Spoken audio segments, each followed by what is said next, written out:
Purihin ang Diyos sa pangalan ng ating Panginoong Hesukristo. Samahan niyo po akong muli sa konting oras na ibabahagi ko sa inyo. Mag-umpisa po muli tayo sa isang panalangin. Panginoong Hesus, narito po kami muli sa iyong paanan, nagpapakumbaba. Panginoon, we invite your presence. Basbasan mo po ang tagapakinig ng mga salita na maunawaan nila, Panginoon, ang ibabahagi mo po sa amin sa mga oras na ito. Itago mo po ako sa iyong likuran, Panginoon. Ikaw po ang magsalita sa kanila. Basbasan mo po ang aking mga labi, pang sa ganoon ay lubos nilang maunawaan, Lord, ang mensahe mo sa mga oras na ito. Panginoon, muli po ipinapaubaya ko po ang mga sandaling ito sa iyong mga kamay, Panginoon. Buhos mo po ang iyong banal na spirito sa aming kalagitnaan. Pinupuri ka namin, pinapasalamatan ka namin sa iyong makapangyarihang pangalan. In Jesus' name, Amen. Praise God. Sa hindi po pagtatagal, ang mensahe po ng ating maririnig sa mga oras na ito ay pinamagatan ko pong ang pangakong ng Diyos. Ang pangakong regalo ng Diyos sa buhay mo. Amen. Excited ka na ba na malaman kung ano ang pangako ng Diyos sa buhay mo? No? O interesado ka ba na matanggap ang pangakong regalo sa iyo ng Diyos? Amen. Iba yung excited, Iba yung excited na malaman lang, kaysa doon sa interesado. Ibig sabihin, pag interesado ka, gusto mo siyang matanggap. Gusto mo siyang hindi lang basta malaman. Kundi gusto mo siyang makuha, marinig, or matanggap. Interesado ka sa regalo ng Diyos para sa iyo. So, marami tayong naririnig ng mga pangako. Pangako ng mga politiko. Bago mag-eleksyon, marami tayong mga propaganda na naririnig natin sa kanila. Tama po ba? Na kesyo si ganon, kesyo si ganito, ay mahina. Ako, pag nangako ako, ay tutuparin ko. So, salita ng mga politiko. Pangako ng boyfriend mo, pangako ng girlfriend mo, kung ano-ano pa mga pangako ang ating naririnig.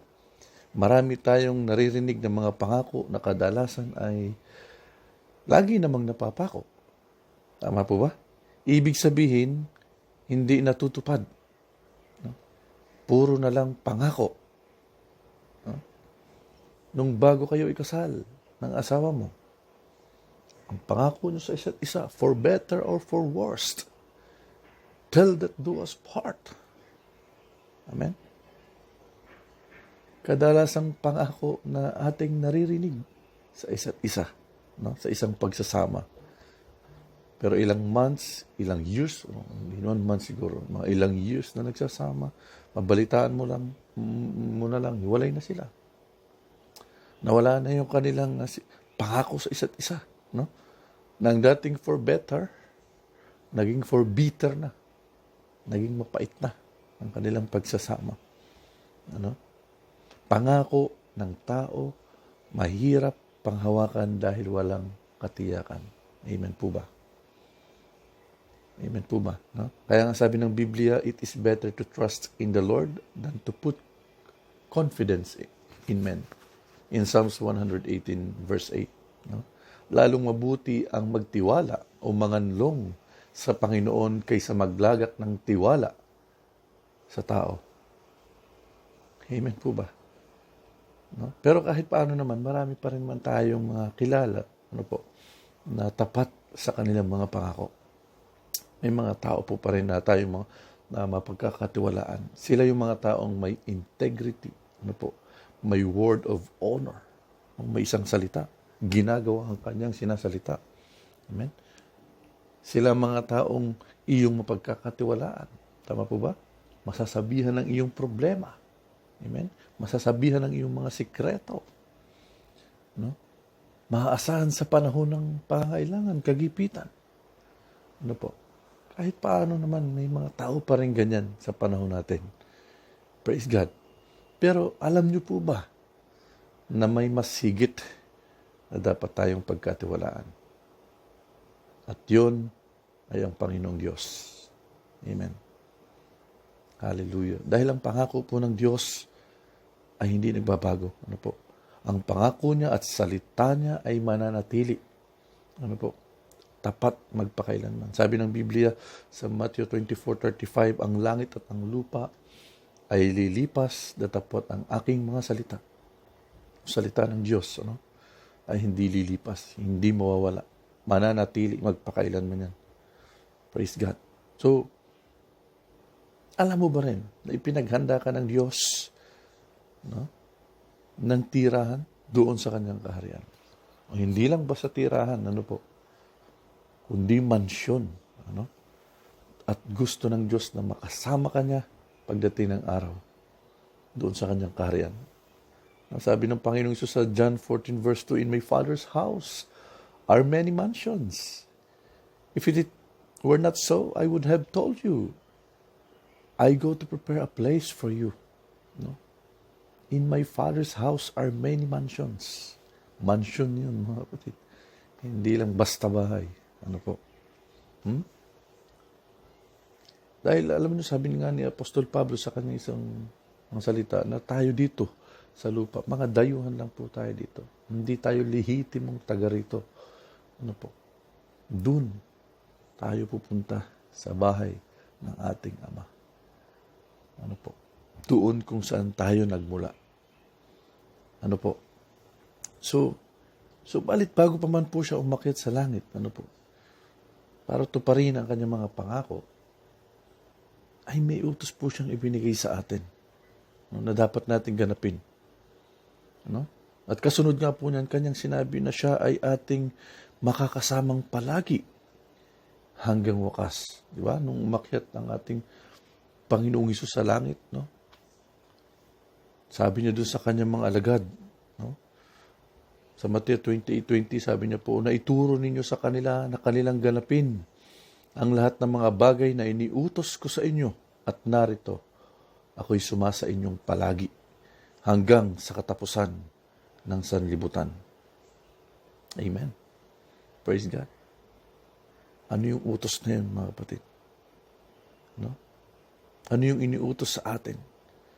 Diba doon sa Matthew 28:19, ang sabi doon, dahil dito, magsiayon nga kayo at gawin ninyong mga alagad ang lahat ng mga bansa na sila'y inyong bautismuhan sa pangalan ng Ama at ng Anak at ng Espiritu Santo. Amen. Bago siya umakit sa langit, ano po, 500 tao ang nakasaksi ng mga pangyayaring yun sa ating Panginoong Hesus sa mga oras na yun. Ano po? Makikita niyo po yun sa 1 Corinthians 15 verse 6. Kung ilang tao ang nakasaksi doon sa pag-akyat ng ating Panginoong Hesukristo sa langit. Nagsalita ang Panginoon doon. Inutusan ng Panginoong Hesus na magbautismo sila ayon doon sa kanyang iniutos. Ano po? At naunawaan ng kanyang mga alagad ng kanyang sinabi. Diba? Pagdating doon sa Acts chapter 1, punta tayo. Yes, mahalaga po ito na maunawaan natin. Ang pangyayaring ito, parang kadugtong lang po ito nung narinig niyong mensahe nung nakaraan linggo. Ano po? Pagdating po doon sa Acts chapter 1, ano po, kung saan pinapunta ng Panginoong Hesus ang kanyang mga tagasunod, ang kanyang mga disciple doon sa Jerusalem. No? Out of 500 na nakasaksi doon sa pangyayari na yun, sa pag-akit ng ating Panginoong Hesus, 120 lang po ang pumunta doon sa Jerusalem. No? Sabi nating Panginoon Hesus, pumunta kayo sa Jerusalem at hintayin nyo ang pangako ng Diyos doon, no? na ipapadala ko sa inyo, no? Which is yun nga yung Holy Ghost, no? Which is yun yung banal na Espiritu na dapat nilang hintayin doon sa Jerusalem. At alam nyo bang maging si Maria, si Mary, na ina ng ating Panginoong Hesus, no? ay nakatanggap din ng banal na Espiritu nung pumunta siya doon sa Jerusalem, at maging ang kapatid ng ating mga Panginoon, ng kapatid ng ating Panginoon Hesus, yung mga kapatid niya. Ano po? So, doon pa lang po, makita natin na ang pangako ng Diyos ay unti-unti na niyang tinutupad. Ano po? Doon din inilagay o ini-appoint si Matias. No? Doon sa Acts chapter 1 verse 26, ini-appoint doon si Matias na kapalit ni Judas. Diba? Si Judas, isa sa mga disipulo ng ating Panginoon Hesus. No? After na siya ay magpakamatay, no? Nung umakit ng ating Panginoon Hesus at ang kanyang mga alagad ay nagkatipon-tipon, humanap sila ng ipinalit kay Judas at yun nga po ay si Matias. Ano po? So, doon yun nangyari sa Acts chapter 1. Okay? Sundan nyo po yung aking ibinabahagi sa inyo. At pagdating po doon sa Acts chapter 2, ano po? Kung saan doon nga ibinuhos ng Diyos ang banal na spirito, no? Sa araw ng Pentecostes. No? In the day of Pentecost. Pentecost mean, ito sa Tagalog, no? Ito yung sa ikalimampung araw, no? Nung after na, pagkatapos ng pagkabuhay ng Panginoong Hesus, no? Nandun sila, nagkatipon sila, at doon bumaba ang Espiritu Santo ng Diyos. No? At ang mga disipulo din ng ating Panginoong Hesus ay nagsalita ng iba't ibang mga wika. Ano? Sabi nga ng mga nakasaksi doon, no? Mga lasing itong mga ito. Pero sabi ni Apostol Peter, hindi yan mga lasing. Ano? Dahil alas 9 pa lang ng umaga ngayon, nagsalita ang mga disipulo niya ng iba't ibang mga wika kung saan marami ang nakaunawa sa kanila dahil nagsasalita ang mga disipulo sa kanilang mga dialekto. No? At nauunawaan yun ng mga nakasaksi sa kanila. No? At doon nga ipinangaral ng ating Panginoong Hesus. Ano pinangaral ni Apostol Pedro? No? Ang pagsisisi, pagbabautismo sa pangalan ng Panginoong Hesus at pagtanggap ng banal na Espiritu Santo o pagtanggap ng banal na Espiritu. Po. Sa Acts chapter 2, doon po nagsimula ang church. No? Doon po nagsimula ang church. At sabi nga, habang nangangaral si Apostol Pedro, ganito yung kanyang mga sinabi doon sa mga oras na yun. Sa Acts chapter 2 verse 36 o sa Tagalog, Gawa 2:38. Pwede niyo pong sundan ang aking sinasabi sa inyo. Kung may Biblia po kayo dyan, pwede niyo pong buksan at basahin din. Ano po? Sabi ni Apostle Peter sa Acts chapter 2 verse 36, pakatalastasin nga ng buong angkan ni Israel na ginawa ng Diyos ng Panginoon at Kristo itong si Jesus na inyong ipinako sa krus.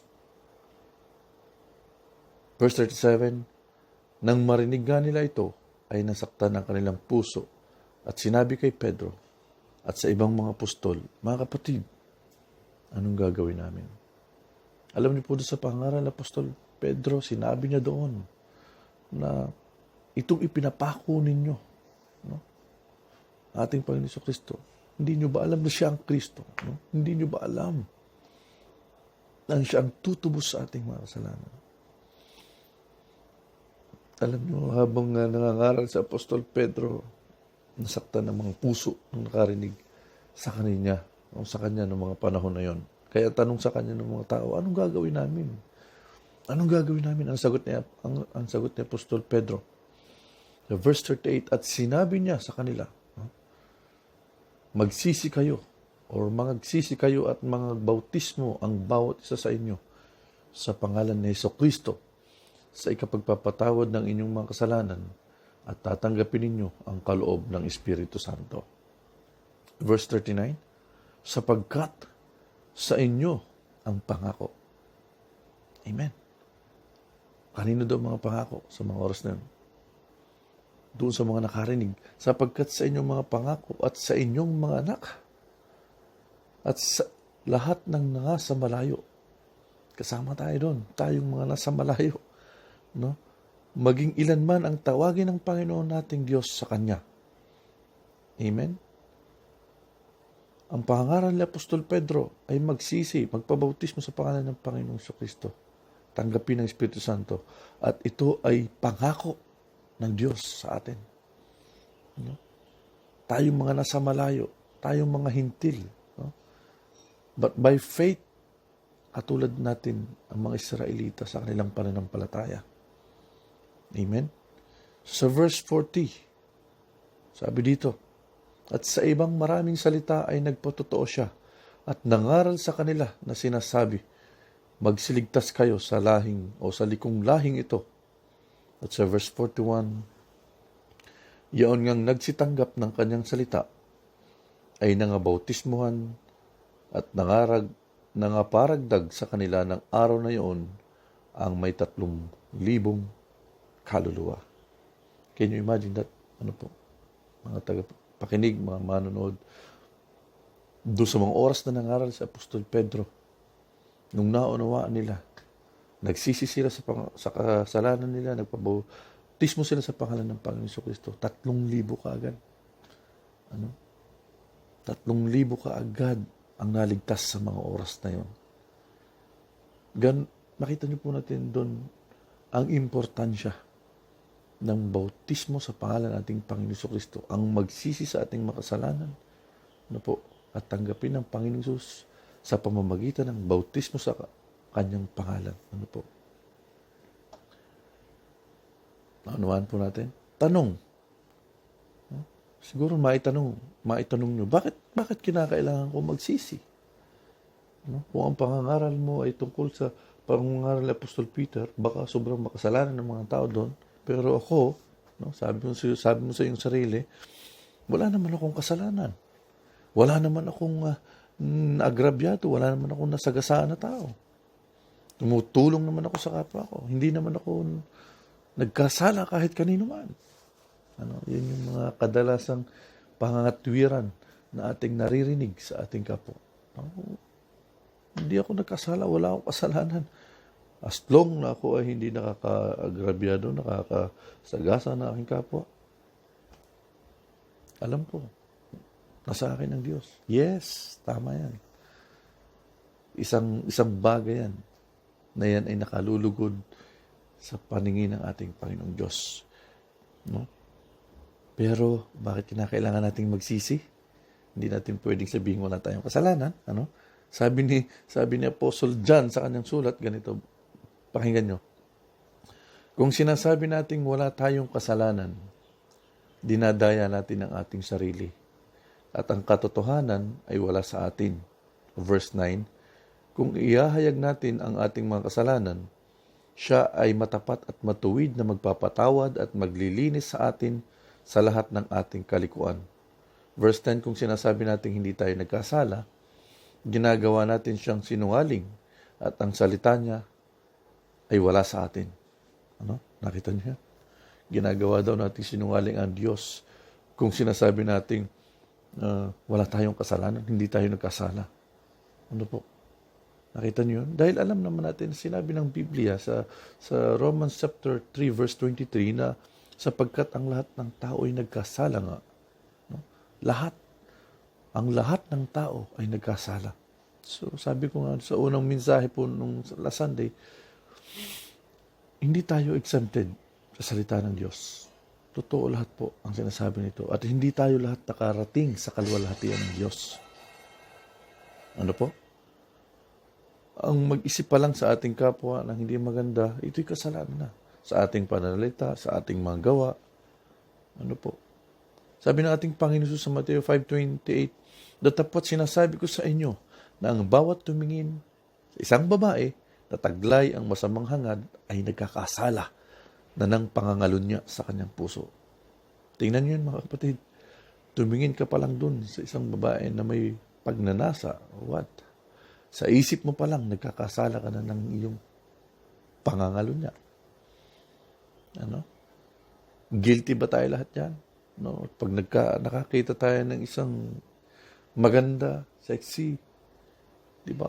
O ano na tumatakbo sa isip mo, yun pala nagkakasala na tayo sa sinasabi ng Biblia.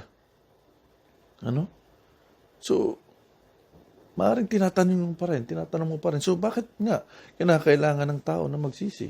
O let's say, sinabi mo nga, okay. Sabihin natin, wala kang kasalanan. Perfect ka. Perfect. No? Perfect. So, bakit nga kinakailangan ng tao ay magsisi? No? Dahil, Dahil ipinag-uutos po ng Diyos na ang lahat ng tao ay magsisi. Sabi po sa Acts 17:30, ang mga panahon ng kahangalan ay pinalipas na nga ng Diyos. Datapot ngayon ipinag-uutos niya sa mga tao na magsisi silang lahat sa lahat ng dako. Ipinag-uutos po pala ng Panginoong Diyos na tayo magsisi. No? Tayong lahat. No? Saan mang dako? Sa lahat ng dako. No? Kahit saang sulok ka dito sa kahit saang sulok ka sa buong mundo, kung nasaan ka man, inuutusan tayo ng Panginoong Diyos na magsisi tayo sa ating mga kasalanan. Dahil likas ang tao na mayroong kasalanan. Ano po? Praise God. So paano? Paano kung ayaw kong magsisi? Dahil ito na ang nakasanayan ko. At sa tingin ko, wala namang masama sa ginagawa ko. Okay, fine. Ayaw mo magsisi. Pero ano ang sinasabi ng Biblia? Sa pangangatwiran natin ganyan. Sabi ng Luke 13 verse 3, I tell you no, but unless you repent, you too will all perish. No? Sinasabi ko sa inyo, hindi datapot malibang kayo magsisi, ay mga mamatay kayong lahat. Gayon ding paraan. No? Sa gayong ding paraan. Mamamatay tayong lahat. It's not physically mamamatay tayo. Hindi yung physical natin mamamatay. No? Pag sinabing perish, no? Perish, sa dictionary, sa Bible, perish to suffer is spiritual death. Yung ating spiritual, itong ating spirito, ating kaluluwa. No? Doon yung nakapatukoy, So, ano ang sunod kong gagawin? Okay, let's say, anong sunod kong gagawin? Nagsisi na ako sa aking mga kasalanan. Matapos na magsisi ako sa kasalanan, anong sunod kong gagawin? Ang sunod mong gagawin ay, magpabautismo ka sa pangalan ng Panginoong Jesucristo. Bakit kung kinakailangan mabautismuhan? Tanong mo na naman, bakit kung kinakailangan mabautismuhan? Kinakailangan mong mabautismuhan para sa kapatawaran ng iyong kasalanan. Para sa kapatawaran ng ating kasalanan. Sabi sa Acts chapter 2 verse 38. Para mahugasan ang ating kasalanan. Acts 22 verse 16. At upang tayo ay maligtas. In 1 Peter chapter 3 verse 21. Yan po ang mga dahilan kung bakit kinakailangan tayong mabautismuhan. Hindi lang sapat na ikaw ay sumasampalataya, no? Sabi ni James, patay ang pananampalatayang walang kasamang gawa. Amen po ba? No? Ang isang tunay na mananampalataya ay dapat pong mabautismuhan. Mark 16:16, ang sumasampalataya at mabautismuhan ay maliligtas, datapwat ang hindi sumasampalataya ay parurusahan. Sabi po yan sa sulat ni Mark. Nabautismuhan ako nung baby pa ako Nabinyagan ako nung baby pa. Wala pong baby na nabautismuhan o nabinyagan sa Bible. Bali-baligtarin man po natin ang Biblia, walang record or account na merong batang bininyagan sa panahon ng mga Kristiyano doon sa Bible. No? Dahil wala pa silang, ang baby, no? Walang kakayahan silang magsisi sa kasalanan. And for sure, kung mawala man sila sa mundo, sa langit ang punta nila. Unang requirements yun, mag-isa pangangaral ni ni John the Baptist. Nangaral siya ng bautismo ng pagsisisi. Bautismo ng pagsisisi. Ang baby sa panahon kahit sa panahon niya, walang baby na binautismohan dahil wala naman pong kakayahan ang baby na magsisi. Dahil hindi naman niya alam. Wala pa siyang muwang sa mundo. So, bakit kinakailangan mong mabautismuhan? Yun nga ang katwiran mo. Nalabautismuhan ka na ng baby pa. Kapag sinabi nga nating baptisan, doon po sa unang pinaliwanag ko sa inyo, means sa Greek word, baptizo. Sa English, immersion. Ilubog sa tubig. Ano po? Symbolism of death, burial, and resurrection ng ating Panginoong Hesus. Ang pagkalibing ng Panginoong Hesus ay hindi sa pamamagitan ng buhos. No? Buhos, binuhusan ng lupa. Hindi po ganun. Ang pagkalibing ng ating Panginoong Jesucristo. Ano po? Or winisikan lang siya. Ng lupa. Kaya nga simbolo inilibing. So, ang pagbibinyag ay katulad ng paglibing sa ating Panginoong Jesucristo. Inilubog siya. Nung bininyagan tayo, inilubog tayo sa tubig. Katulad yun ng paglilibing sa ating Panginoong Jesucristo. No? At kasama nga, kung inilibing na siya, kasama binautismohan tayo, inilubog tayo sa tubig, kasamang inilibing din po ang ating mga kasalanan. At nung umahon po tayo sa tubig, bagong nilalang na po tayo sa harapan ng Diyos. Ano po? So, praise God. Maitanong nyo siguro, so invalid ba yung bautismo na yun? Invalid ba yung ginawa sa akin na yun? Yes, invalid po yun. Dahil wala naman pong katuruan sa Biblia na ang bata ay dapat mabautismuhan. At sabi ko nga po, wala pong kakayahan ang batang magsisi sa kanyang mga kasalanan. So, dapat ang pagbibinyag ay doon sa may tamang pag-iisip, tama niya na ang alam niya na ang tama at mali, no? At may kakayahan na nga siyang baguhin ang kanyang sarili, ituwid ang kanyang mga pagkakamali, no? Praise God. Siguro maitanong niyo ulit, Di ba dapat isa lang binyag ang dapat gagawin? Dahil yun naman po talaga sabi ng Biblia. Isang pagbibinyag, po. Kung bautismuhan uli ako, di na rin siya valid o maaaring ganun yung tanong mo. Sabi ng Biblia, isang pagbabautismo. Ay kung bautismuhan uli ako, valid ba yun? Maaaring pangalawang bautismo na yun. Hindi na valid yun. Maaaring yun ang inyong pagpapalagay, po. No? Yes, tama po na dapat isang pagbibinyag lang po or bautismo. No? Sabi po yan sa Ephesians chapter 4, verse 5. Pero dahil hindi nga tama ang application na ginawang pagbabautismo sa atin, nung tayo ay baby pa, po, maaari muli tayong bautismuhan sa tamang paraan. Po. At iyon nga ay ang bautismo sa pangalan ng Panginoong Hesus sa pamamagitan ng paglubog sa tubig.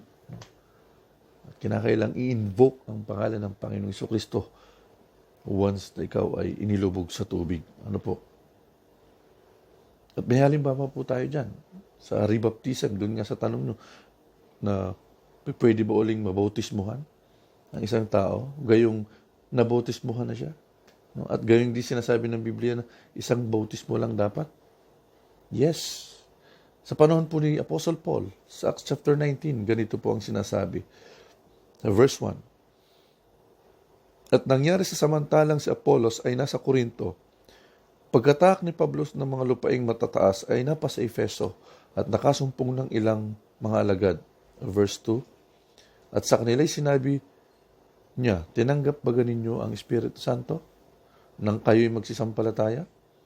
At sinabi nila sa kanya, hindi man lamang namin narinig na may binigay na Espiritu Santo. Mga alagad po ito ni John the Baptist. Nakasalubong ito ni Pablo habang naglalakad. So, tinanong siya ni Apostol Pablo, natanggap niyo ba ang Espiritu Santo? Hindi man lang nga daw nila narinig yun. Saan ba kayo binautismuhan? Diba? Sabi doon, sa verse 3, at sinabi niya, kung kayo, saan kayo binautismuhan? At sinabi nila, sa bautismo ni Juan. Sa verse 4, at sinabi ni Pablo, nagbabautismo si Juan ng bautismo ng pagsisisi, na sinasabi sa bayan sila'y magsisampalataya sa darating sa hulihan niya sa makatuwid bagay kay Jesus. No? Si Juan ay unang nangaral ng bautismo ng pagsisisi at marami nagpabautismo sa panahon na yon.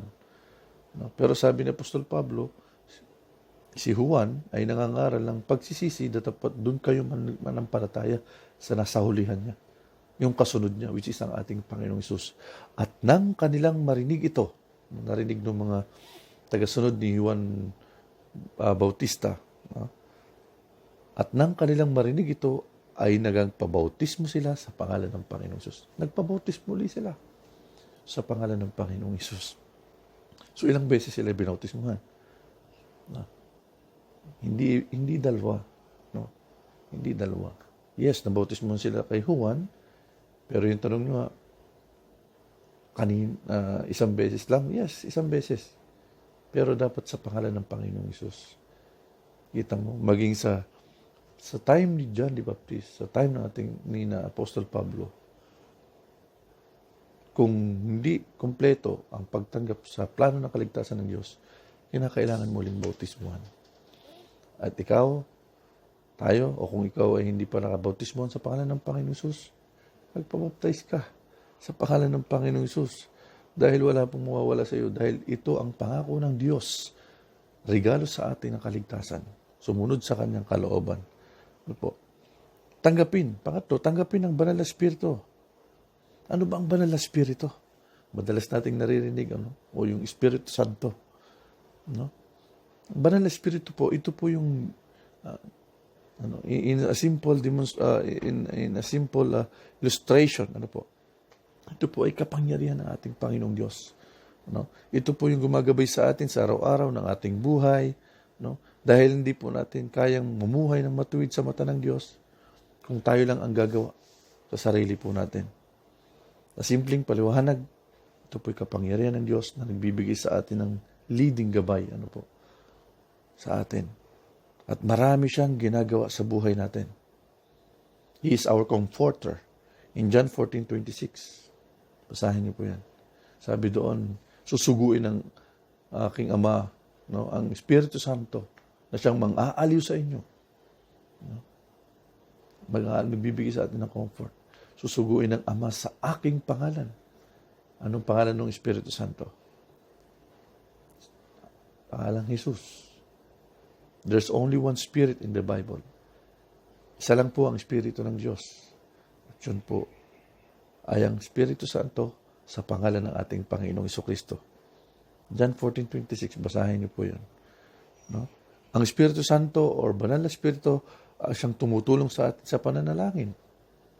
Minsan nananalangin tayo, hindi natin masabi ang lahat na ating gustong sabihin. Sabi sa Romans 8:26, at gayon din naman ang Espiritu ay tumutulong sa ating kahinaan sapagkat hindi tayo marunong manalangin ng nararapat. Ngunit ang Espiritu rin ang namamagitan dahil sa atin ng mga hibik na hindi maisaysay sa pananalita. Yung hindi natin kayang bigkasin. Doon sa kailaliman na yun, ang Espiritu Santo ng Panginoong Diyos ang tumutulong sa atin kung paano tayo manalangin. Naunawaan po natin? Ano po? Yes, there's one Spirit of God. At yan po ang ating Panginoong Jesucristo. Pangalan sa pangalan niya. Praise God. At magpatuloy at mamuhay ng may kabanalan. Amen. At kapag sinunod mo ang utos na ito ng Diyos, tinanggap mo ang regalong walang hanggang buhay ng kanyang pinangako sa lahat ng tao, ano po? Praise God. Ang sinasabi po ng Biblia, ganito po. Sa Romans 6:23, sapagkat ang kabayaran ng kasalanan ay kamatayan. Datapwat ang kaloob ng walang bayad ng Diyos ay buhay na walang hanggan kay Kristo Jesus na Panginoon natin. Praise the Lord. So, interesado ka ba na tanggapin ang pangakong regalo ng Diyos sa buhay natin? Walang hanggang buhay po yan. Dito po sa lupa, pansamantala lang po ito. Dumating tayo dito sa lupa na wala tayong dala. Babalik tayo doon sa pinanggalingan natin na wala rin tayong dala. Pero, ang dapat po nating masigurado ay ang ating kaluluwa. Dalawa lang po ang pupuntahan natin. Hindi ko po kayo tinatakot. But dalawa lang po pupuntahan natin. Which is parehong eternal. Eternal life and eternal damnation. kayo po o tayo po ang mamimili. Pero kung tatanggapin natin ang regalong ito ng Panginoong Diyos na buhay na walang hanggan, sumunod sa kalooban ng Diyos, simple lang naman po magsisi tayo sa ating makasalanan. Magsisi hindi po pagsisising galing lang sa bibig na nagsisi na ako. Pero after a days, balik na ulit doon sa kanyang ginagawa. No? Pagsisisi, dapat isabit natin yung ating sarili sa Panginoong Diyos. Ipaubaya natin sa Kanya. Siya ang manguna sa ating mga plano sa buhay. Ano po? Magpabautismo tayo sa pangalan ng Panginoong Hesus. Sabi ko nga, ang bautismo, ano po? Biniis natin ang Panginoong Hesus. Bagong nilalang na tayo sa harapan ng Diyos. At may karapatan na po tayo sa kaharian ng Diyos. Kita nyo, pumunta ang ating Panginoong Hesus doon. In my Father's house are many mansions. Pupunta ako doon upang ipaghanda ko kayo. Praise the Lord. Praise God. Ibalit kinakailangan po muna nating tanggapin ang pangakong regalo ng Diyos. Ang buhay na walang hanggan sa pamamagitan ng pagtanggap sa Kanya. Mabautismuhan ka sa pangalan ng ating Panginoong Jesucristo. Ano po? At tatanggapin natin ang buhay na walang hanggan. Praise God. Hanggang sa muli po. Sa mga susunod na linggo, abangan niyo po ulit ang mensahe ng ating Panginoong Diyos. Purihin ang Panginoon sa pangalan ng Panginoong Hesus. At kung may mga katanungan kayo, sabi ko nga, pwede po kayong mag-message sa akin. Papaliwanag ko po sa inyo the whole plan of salvation ng ating Panginoong Diyos. Medyo konti lang po yung oras natin sa ganitong panahon. But kung pagdadaanan po natin ang mga teaching, lesson by lesson, ano po, maunawaan po natin ng buo ang plano ng Diyos para sa kaligtasan ng bawat tao. Ano po? Praise God. So, muli po, salamat sa konting oras, panahon na inilaan nyo para mapanood ang mensaheng ito, ang video ito. Pagbulay-bulayan nyo po. Kung hindi nyo po naunawaan, i-record nyo po or balikan nyo ulit, panoorin nyo ulit. Ano po? Kung may katanungan nga kayo, sabi ko nga, magtanong lang po kayo. Praise God. So, manalangin po tayo muli sa Panginoon. Magpasalamat tayo at nakarinig tayo muli ng salita ng Diyos. Panginoong Hesus, Lord, salamat po, Panginoong Hesus, sa iyong mga salita, Panginoon. Lord God, hindi po lingid sa iyong kalaman, Panginoon, ng iyong mga tagapakinig ay nandyan, handang sumunod sa iyong kalooban. Lord, sa bawat salita mo, Panginoon, sa bawat pangangaral, O God, ng mga apostol, sa bawat pangangaral ng mga naniniwala at nananampalataya sa iyo, ay lagi pong kalakip ang pagbabautismo sa iyong pangalan. Lord, sa ganong paraan ay tinatanggap namin, Panginoon, ang regalo mo sa aming lahat, Panginoon. Ang buhay na walang hanggan. Panginoon, buksan mo po ang isipan ng aming mga kapatid na nanonood, ang mga mahal sa buhay, mga kaibigan, Panginoon. Thank you once again, Lord God Jesus. At patuloy ko pong idinadalangin ang iyong pag-iingat, Panginoon, sa mga mahal sa buhay, sa kabila ng mga dinaranas naming dilubyo, dahilan po sa pandemic, Lord God, o epidemya na kumakalat sa buong mundo. Pakaingatan mo po sila, Panginoon. Pakaingatan po ang bawat isa sa amin. Tukuban mo po kami ng iyong banal na dugo na siyang makapangyarihan. Nabalik namin ang pag-ulit pasasalamat sa iyong makapangyarihan, Panginoon. In Jesus' name. Amen. Praise the Lord. Salamat po muli. Purihin ang Panginoong Hesus. Pagpalain kayong lahat sa pangalan ng ating Panginoong Jesucristo. Amen. God bless.